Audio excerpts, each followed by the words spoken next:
Hey guys, so today we are going to be starting Module 8 and we're going to be looking at Week 1, Day 1, and today we're going to be looking at text features. Now, we've been doing text features quite a bit, so we should be getting better at it and able to find the text features and explain what it is that they how they are being used in the text and what purpose they have. So, after the lesson, you will work on the you do, you have a spelling, and then I want you to practice with your fluency. So you have a short read that you will record yourself on Cami and submit that to me. So our goal for today is I can identify and state the text and graphic features in an informational text. So in order to be successful, I will recognize features of informational text. I will explain the purpose of the text or graphic features, and I will explain why the author chose the text feature.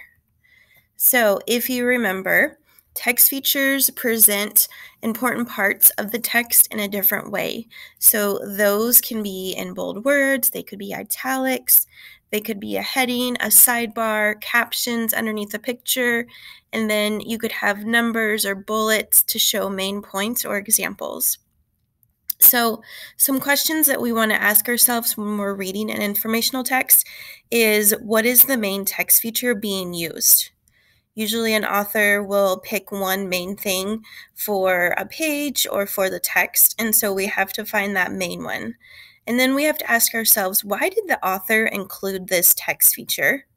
And then we're going to be looking at what idea in the main text feature does the text feature support. So like I said, we have different text features like captions, headings, labels, and a timeline. All right, so we are going to be looking at this little example. This is from Evaluate, and it is a text called Honeybees. And just looking at it, I can see a couple different text features. So at the top, I can see the title, Honeybees. I also see a photograph of a honeybee. I can see a diagram of the different parts of a honeybee, and then I can see a glossary. So we've got all of this information just as a text feature that go along with this text. And I can even see different headings too. So I can see 3 different headings. So I'm going to go ahead and read this, and then we'll go through and we'll talk about it and answer the question. So, honeybees. Have you ever been stung by a honeybee? If you have, you might not like honeybees. Honeybees can sting when they're mad, but honeybees are very important. Honeybees help make things we eat, helping fruits and vegetables grow. Honeybees eat nectar. Nectar is a sweet drink made by flowers. Honeybees fly from flower to find nectar. Honeybees have fuzzy hairs on their legs. When honeybees land on flowers, tiny pieces of dust stick to their legs. This dust is called pollen.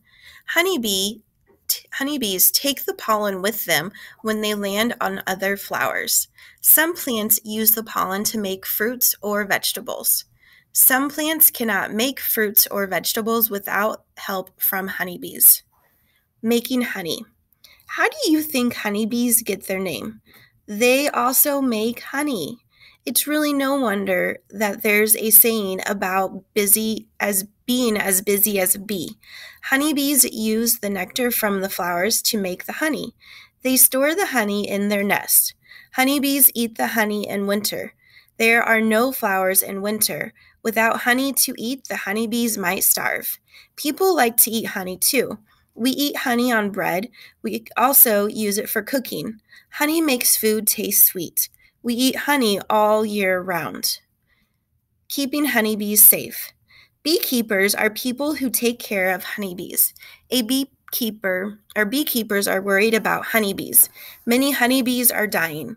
Beekeepers keep the honeybees Beekeepers watch the honeybees leave their nest, but the honeybees do not come back. A new germ makes some honeybees sick. Sprays called pesticides also hurt honeybees. The spray keeps pests away from plants, but the spray also kills honeybees. People are working hard to help honeybees. They want to keep honeybees alive. That way we can all enjoy fruits and vegetables. So, thinking about this, what is the main text being used in this graphic feature? So I can see the diagram. That's pretty important so I understand what the honeybee looks like. But I also think that this is going to be a pretty important text feature, and it's the glossary. So it's giving us words that we might not know the meaning of and then telling us what those words mean.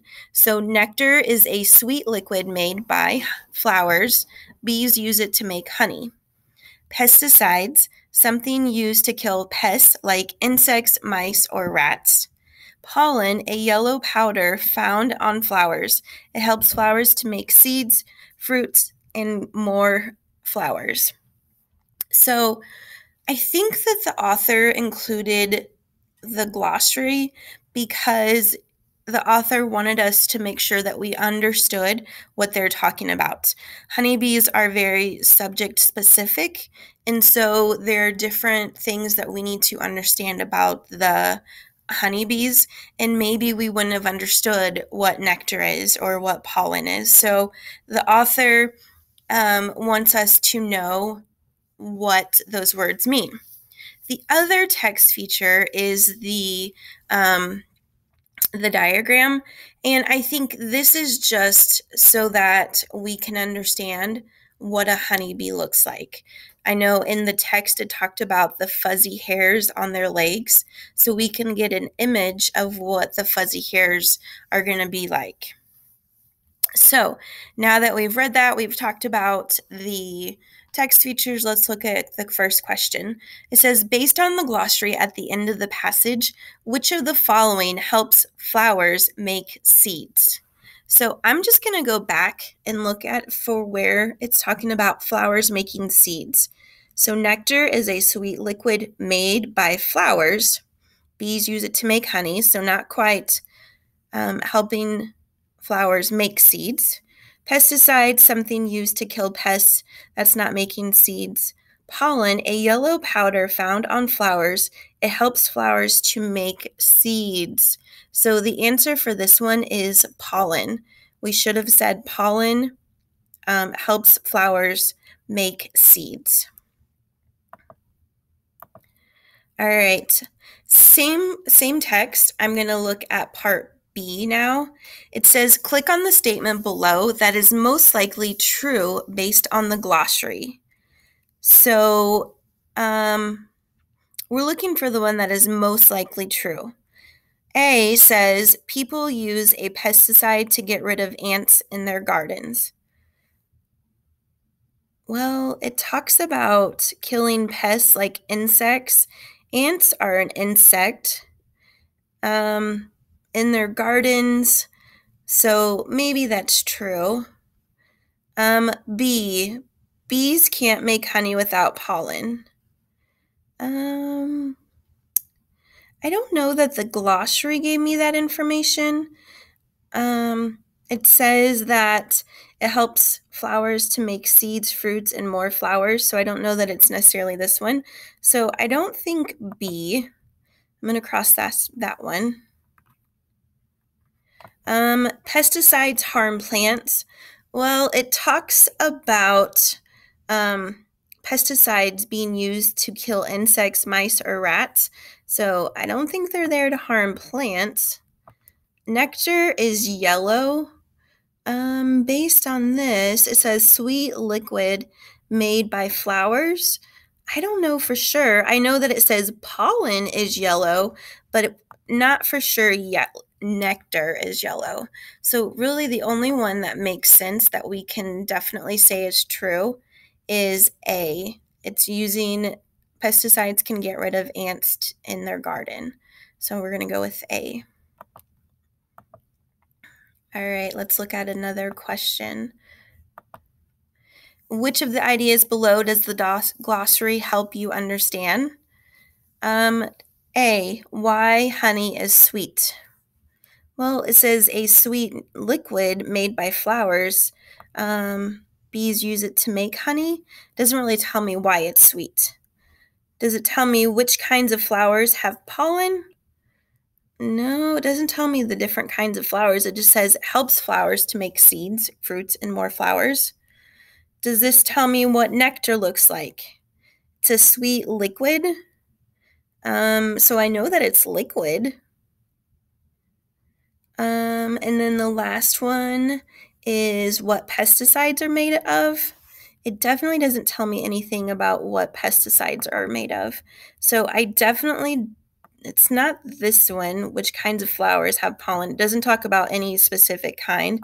It doesn't tell me how pesticides are made.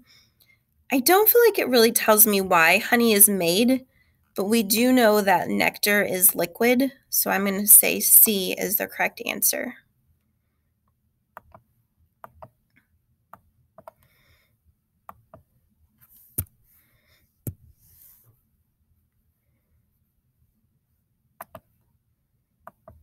All right, so turning your book to page 196 and 197. In this, we are looking at the new text. It is called A Century of Amazing Inventions. And I can see on this one that there are a couple different text and graphic features. So first of all, we have the title, A Century of Amazing Inventions. Then we have some bold words that have the meanings, some important words that the author might have wanted us to know. I can see a photograph. And then over on the right side, page 197, is a timeline. So this timeline starts at the 1900s and it continues down, giving us years for when things were invented until 2000. So we've got a list of different things that were invented between 1900 and 2000. So I'm going to go ahead and read this, and then we'll talk about it a little bit more. It starts with an aha moment. An inventor has a brilliant idea. Then he or she creates something that never existed before. An invention can be a device, a process, or a discovery. Often it solves the problems and makes life easier. Sometimes it just makes life more fun. During the 20th century, which is 1900 to 1999, inventors were bursting with original ideas. Many of these inventions are part of daily life today. The timeline on the next page shows how some of the 20th century's most memorable inventions. So again, what does the timeline show is one of my questions. And it says right here, it shows some of the 20th century's most memorable inventions. So we have the television. Philo Farnsworth grew up in a home without electricity, yet at age 21, he invented the television. In his lifetime, the productive Farnsworth invented hundreds of other things as well. So I kind of skipped 1903, the airplane. Brothers Orville and Wilbur Wright owned a bicycle shop. That's not how they became famous, though. They invented one of the first airplanes, which helps people make people's dreams of flying come true. So the television was 1928. It looks like also bubblegum was invented in 1928. So it says, for a century, peoples chewed gum or sap from trees. Walter Demure came up with an idea for making stretchier gum. His invention keeps kids popping bubbles to this day. In 1958, the skateboard was invented. No one knows who first thought of attaching roller skates wheels to a board, but it probably a surfer. Surfing was becoming more and more popular in the late 1950s, and skateboarding became a way to surf on streets. Also in 1958 was video games. The first video game, called Tennis for Two, it was invented at Brookhaven National Laboratory in New York. A lighted dot acted like a tennis ball. Players hit the ball back and forth by pushing a button. In 1977, the first personal computer. One of the earliest personal computers had a keyboard but no screen. To use it, people connected it to the television. And 1983, a cell phone. The cell phone had been around for 10 years before anyone could buy one. One of the first cell phones weighed nearly 2 pounds and cost more than $4,000. All right, so why do you think the author included the timeline? Why would the author include a timeline? To show photographs of the inventions? Yeah, could be. I can see those photographs. To show how we've changed? I don't know that it necessarily tells me how things change. Or C, to show the time order of inventions. To me, this makes sense because when we look at a timeline, we're looking at the order that things are happening. So we can see on the timeline that what was made early on, like the airplane, and then what was some of the later inventions, like the cell phone and the personal computer. So the answer is C. All right, looking at this one, this is what you are going to be working on. So what idea in the main text does the timeline support? So think about the timeline. Does it show how brilliant inventors are? To show that inventions are fun? To show that inventions solve problems? Or to show that the 20th century was bursting with original ideas for inventions? Then you're going to answer the next question. And finally, why do authors use text and graphic features in an informational text? So why do they use those text features? Today, when you are working on your spelling, where we're looking at adding ed and ing words, we've talked about this before when we were looking at verbs. Most of the ed and ing words that we use are going to be verbs, and we use ed to show that it happened in the past, and the ing to show that it's happening right now. So if the base word has a vowel and a consonant, then we're going to need to double the consonant and then add the ed or the ing. So for example, the words ending here in ed, we have plan. If I were to get rid of the ned, I just have the base word plan. Because it is a vowel and a consonant, we're going to have to double the n and add ed.